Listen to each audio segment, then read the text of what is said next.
안녕하세요. 사연을 시작하기에 앞서 구독과 좋아요 부탁드려요. 감사합니다. 사연 시작해 볼게요. 저는 결혼을 하고 아내와 함께 평온한 일상을 살아가고 있었습니다. 특별히 화려하지는 않지만 서로를 아끼며 만족스러운 생활을 이어나가고 있었어요.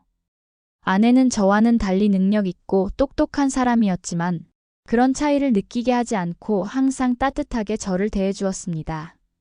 제 어린 시절은 그리 행복하지 않았어요.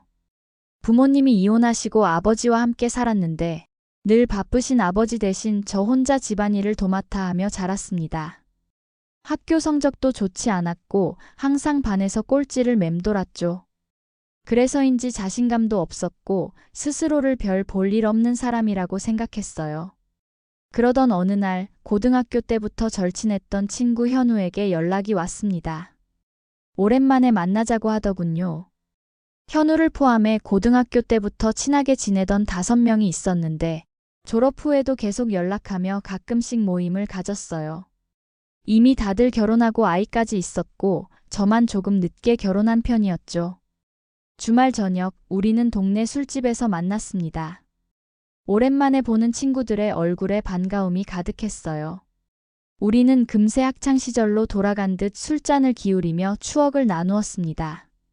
군대 이야기, 직장 이야기, 그리고 가정 이야기까지 밤이 깊어가는 줄도 모르고 이야기꽃을 피웠어요. 그러던 중 태우가 문득 동창회 이야기를 꺼냈습니다. 이번에 고등학교 동창회가 열린다며 부부 동반으로 한다는 소식이었어요. 솔직히 저는 동창회에 별 관심이 없었습니다. 항상 꼴찌를 도맡아 하기도 했지만 친한 녀석들은 가끔 만나기 때문에 딱히 동창회의 필요성을 못 느꼈어요. 그래서 결혼 전에 몇 번 참석한 후로는 계속 불참했던 거죠. 하지만 친구들은 계속 저를 설득했습니다. 다들 부부 동반으로 참석할 예정이라며 아내도 한번 소개해달라고 했어요. 친구들의 아내들끼리는 이미 알고 지내는 사이인데 제 아내만 아직 만나지 못했다는 이유였죠. 계속되는 성화에 결국 일단 아내에게 물어볼게 라고 대답했습니다. 집에 돌아와 아내에게 동창회 이야기를 꺼냈어요. 의외로 아내는 흔쾌히 가자고 했습니다. 늘 바쁜 아내가 이렇게 쉽게 응하리라고는 생각도 못했는데 오히려 제가 친구들과 더 자주 만나지 않는 것을 아쉬워하더군요. 그래서 결국 동창회 참석을 결정했습니다. 동창회 날이 다가오자 묘한 긴장감이 들었습니다. 학창 시절의 제 모습 때문이었는지 아니면 아내를 친구들에게 소개하는 것 때문인지 마음이 복잡했어요. 아내는 제게 큰 자부심을 주는 사람이었지만 한편으로는 가끔 제가 그런 아내에게 어울리는 남편인지 의문이 들기도 했거든요. 동창회 당일 아내는 갑작스러운 회의로 인해 저보고 먼저 가라고 했어요. 회의가 끝나는 대로 바로 합류하겠다고 했습니다. 그래서 저는 혼자 동창회 장소로 향했습니다. 동창회에 들어서자 이미 많은 동창들이 모여 있었어요. 오랜만에 보는 얼굴들이 낯설면서도 친숙했습니다. 현우와 태우, 그리고 다른 친구들이 저를 발견하고 반갑게 맞아주었어요. 다른 반이었던 친구들도 오랜만에 만나 인사를 나누고 어떻게 지내냐며 안부를 물었습니다. 야, 이재광. 어쩐 일로 네가 동창회에 다 왔냐? 결혼했다면서? 동창회 잘 안 나오더니 얼굴 보니까 얼마나 좋냐? 와이프는? 같이 안 왔어? 친구들의 질문에 응하며 이야기를 나누고 있는데 갑자기 뒤에서 익숙한 목소리가 들렸어요. 별로 마주치고 싶지 않았던 동창 김선호였습니다. 고등학교 시절 우등생이자 저와 사이가 가장 나빴던 녀석이었죠. 한때는 주먹다짐까지 했을 정도였으니까요. 이게 누구야? 이재광? 어쩐 일로 너가 동창회에 다 오셨어요? 이야 대단한 분이 오셨네. 선호는 여전히 그 시절의 오만한 표정 그대로였습니다. 저도 지기 싫어서 받아쳤어요. 아이고 겨우겨우 서울대 문턱 밟으신 분 아니십니까? 주변의 친구들도 제 말에 웃음을 터뜨렸습니다. 선호의 표정이 잠시 굳었다가 비웃음으로 바뀌었어요. 겨우겨우라니 겨우 재수 한 번 한 거 가지고 그러는 너님은 어디 박혀 있는지도 모를 지방대 가셨잖아요. 어떻게 살만하십니까? 나는 대기업 과장인데 이런 명함을 놓고 왔네. 그의 말이 제 가슴을 찔렀습니다. 사실이었으니까요. 저는 지방대를 간신히 졸업했고 평범한 회사에서 일하고 있었습니다. 그에 비하면 선호는 서울대를 나오고 무슨 대기업에 다닌다고 들었어요. 하지만 이런 녀석과 더 말싸움을 할 가치가 없다고 생각했죠. 그래서 무시하고 돌아서려는데 선호가 갑자기 제 뒤통수를 툭 쳤습니다. 이번에 결혼하셨다면서? 미리 알았으면 내가 축의금라도 두둑히 보태줬을 텐데. 근데 너랑 결혼한 네 마누라도 꼴통이지? 그 순간 피가 거꾸로 솟는 느낌이 들었어요. 저를 무시하는 건 참을 수 있었지만 아내까지 모욕하는 건 참을 수 없었습니다. 뭐 애라도 가져서 급하게 결혼했냐? 하여간 끼리끼리 만나는 거야. 선호의 모욕적인 말에 저도 참을 수가 없어 한 걸음 다가갔습니다. 주먹을 꽉 쥐고 그에게 다가가려는 찰나 친구 현우가 얼른 제 팔을 붙잡았어요. 야, 김선호 선 넘지 마라. 그 순간 동창회 입구 쪽에서 미묘한 공기의 변화가 느껴졌습니다. 모든 시선이 그쪽으로 향했고 저도 고개를 돌렸어요. 아내가 도착한 것이었습니다. 아내는 평소보다 더 우아하게 차려입고 있었어요. 단정한 블라우스와 스커트 차림에 세련된 구두를 신고 가벼운 화장으로 더욱 빛나 보였습니다. 하지만 제 눈에 들어온 건 아내의 표정이었어요. 흥미롭다는 듯 미소를 짓고 있었지만 그것은 아내가 정말 화가 났을 때 짓는 특유의 미소였습니다. 그 표정을 본 순간 아내가 방금 전 대화를 들었구나 싶었어요. 주변에서 친구들이 수군거리기 시작했습니다. 야, 재광이 아내 다 들은 거 아냐? 저분이 재광이 와이프야? 이재광 장가 잘 갔네. 아내는 천천히 걸어와 제 옆에 섰고 모두에게 우아하게 인사했습니다. 안녕하세요. 이재광 아내 이소희입니다. 그리고는 핸드백에서 명함 케이스를 꺼내어 주변 사람들에게 한 장씩 건넸어요. 사람들이 명함을 받아들고는 놀란 표정을 감추지 못했습니다. 아내는 마지막으로 선호 앞에 서서 말했어요. 우린 매일 보는 사이니까 딱히 제 명함 안 드려도 되겠죠? 저는 완전히 혼란스러웠습니다. 아내와 선호가 어떻게 서로 아는 사이인지 매일 본다는 게 무슨 뜻인지 전혀 이해할 수 없었어요. 당신이 김선호를 어떻게 알아? 매일 본다는 건 또 뭔 소리야? 제가 묻자 아내는 여전히 미소를 지으며 대답했습니다. 아주 잘 알죠.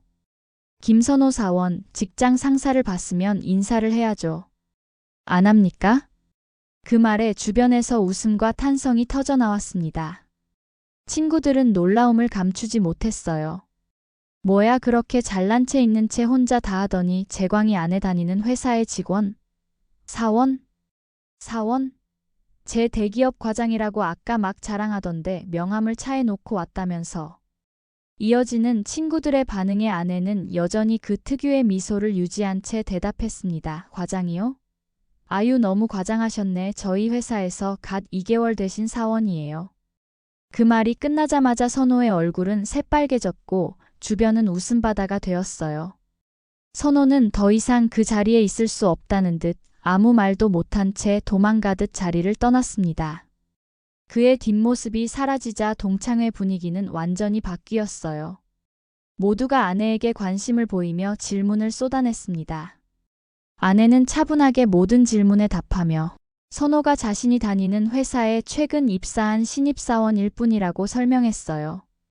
동창회는 예상보다 훨씬 즐겁게 마무리되었습니다. 학창 시절에 저와 별로 친하지 않던 친구들도 이제는 존중의 눈빛으로 바라보았고 아내는 모두에게 인기 있는 존재가 되었어요. 특히 제 절친한 친구들과 그들의 아내들 사이에서도 아내는 금세 친해졌습니다. 동창회를 나와 집으로 돌아가는 차 안에서 저는 궁금증을 참지 못하고 아내에게 자세히 물었어요. 선호가 정말로 아내와 같은 회사에 다니는지 알고 싶었습니다. 아내는 웃으며 설명해 주었습니다. 선호는 정말로 2개월 전에 아내가 다니는 회사에 입사했대요. 서류상으로는 좋은 스펙이었지만 실제 업무 능력은 형편없었고 매번 실수를 반복한다고 했어요. 게다가 항상 학벌을 내세우며 오만한 태도를 보여 팀원들과도 사이가 좋지 않다고 했습니다. 어떻게 뽑혔는지 모르겠어요. 일처리 하나도 제대로 못해요. 지금 저희 팀에서 제일 문제인 직원이에요. 아내의 말을 들으니 묘한 통쾌함이 밀려왔습니다. 항상 저를 무시하던 그 녀석이 지금은 제 아내 밑에서 일하고 있다니 세상은 참 알 수 없는 방식으로 돌아가는 것 같았어요.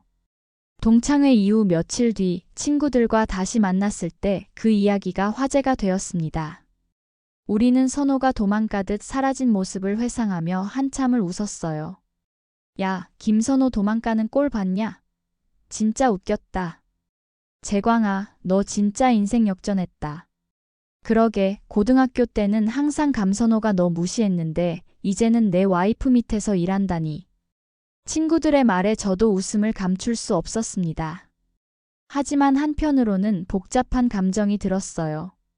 아내가 성공한 사람이라서 행복한 게 아니라 아내라는 사람 자체를 사랑하기 때문에 행복했거든요. 아내와 저는 그 이후로도 행복한 결혼 생활을 이어갔습니다. 몇 달 후 아내가 웃으며 말했어요. 여보, 김선호 사원 오늘 퇴사했대요.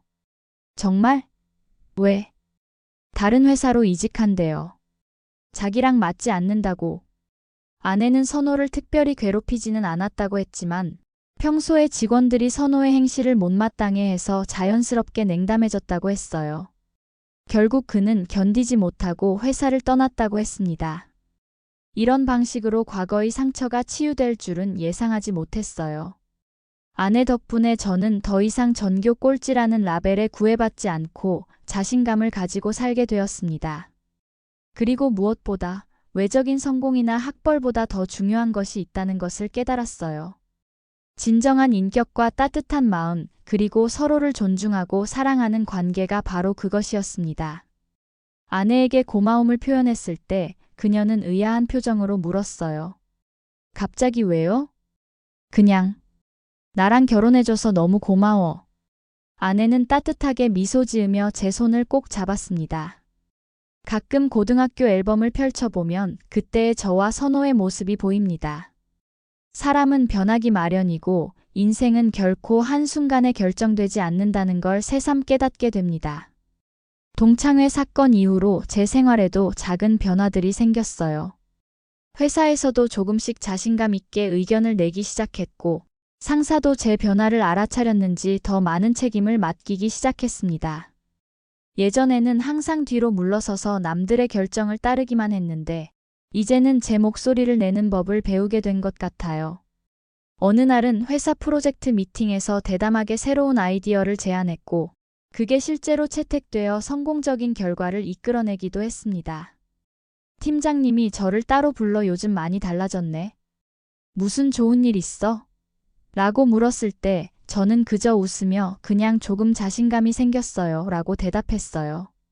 아내도 제 변화를 기뻐했습니다. 그녀는 항상 제가 가진 잠재력을 믿어주었지만 제 스스로 그것을 발견하길 기다려준 거였어요. 주말에는 함께 취미 생활을 시작했습니다. 제가 고등학교 때 잠깐 관심을 가졌던 사진 찍기를 다시 시작했고 아내는 그 사진들을 보며 진심으로 감탄해 주었어요. 여보, 이 구도 정말 특별한데요? 당신 정말 감각이 있네요. 아내의 칭찬에 저는 더욱 열심히 사진을 찍게 되었고 지역사진 동호회에도 가입했습니다. 거기서 새로운 친구들도 사귀게 되었고 제 사진이 소소한 전시회에 선정되기도 했어요. 아내는 전시회 날 회사 중요 미팅을 조정해가며 꼭 참석해 주었습니다. 선호에 관한 소식은 그가 아내가 다니는 회사를 퇴사한 이후로 들리지 않았습니다. 가끔 친구들 모임에서 그 이야기가 나오면 여전히 웃음거리가 되곤 하지만 시간이 지나면서 점점 관심 밖으로 밀려났어요. 솔직히 굳이 더 알고 싶지도 않았습니다. 그는 제 인생의 한 페이지를 차지했던 사람일 뿐 이제는 그저 흐릿한 기억으로 남아있을 뿐이죠. 저와 아내는 둘의 일상에 더 충실하게 되었습니다. 결혼 2주년을 맞아 소박하지만 의미 있는 여행을 다녀왔고 앞으로의 계획도 함께 세우기 시작했어요. 아이를 가질 준비도 조금씩 해나가고 있습니다. 아내는 바쁜 일정 속에서도 가정을 최우선으로 생각해 주었고, 저 역시 집안일을 적극적으로 분담하며 아내의 커리어를 응원했어요. 다음 동창회에는 더 자신 있게 참석할 것 같아요. 더 이상 과거의 상처나 열등감에 얽매이지 않고 당당하게 제 모습 그대로 친구들을 만날 준비가 되었거든요. 그리고 아마도 선호가 도망간 그날의 이야기는 앞으로도 우리 친구들 사이에서 가끔 떠올리는 추억 중 하나로 남을 것 같습니다. 한때는 그 이야기가 저에게 통쾌한 복수처럼 느껴졌지만 이제는 그저 인생의 한 에피소드일 뿐이에요. 저는 이제 더 이상 과거에 집착하지 않고 아내와 함께 만들어갈 미래에 더 집중하고 있습니다. 제 긴 이야기를 끝까지 들어주셔서 감사합니다. 구독과 좋아요, 알림 설정까지 잊지 마세요.